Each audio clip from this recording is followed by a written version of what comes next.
अस्सलाम वालेकुम दोस्तों और साथियों, मैं मोहम्मद हुसैन खान, चेयरमैन प्रभाग समिति 4 भिवंडी निजामपुर शहर महानगर पालिका की तरफ से एक फॉर्म जारी किया गया है।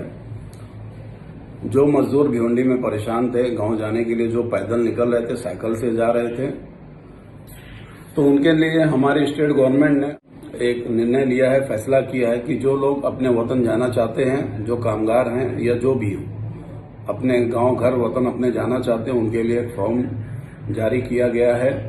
और वो फॉर्म भर के वो फॉर्म हम महानगर पालिका को जमा करेंगे। महानगर पालिका से वो फॉर्म तहसीलदार के ऑफिस में जाएगा। वहां से हमारे मंत्रालय, सचिवालय, जहां से भी ये काम हमारी महाराष्ट्र गवर्नमेंट करेगी, फॉर्म वहां जाएगा। फिर वहां से अप्रूवल आने के बाद इन लोगों को इनके वतन, इनके गांव भेजा जाएगा। मेरी ऑफिस का एड्रेस है समरू बाग नियर कदीम मस्जिद। 11 बजे से शाम 5 बजे तक का यहाँ पे फॉर्म भरने का काम चालू रहेगा। जितने भी मजदूर हैं, आप तमाम हजरात से गुजारिश है कि आप लोग मेरी ऑफिस पे आकर के अपना आधार कार्ड लेकर के आए और अपना पूरा एड्रेस वहां बैठ करके अपना फोन नंबर दीजिए और वो फॉर्म भरा जाएगा। उसके बाद इंशाल्लाह आप लोगों को आपके वतन भेजने का काम किया जाएगा। जय हिंद, जय महाराष्ट्र।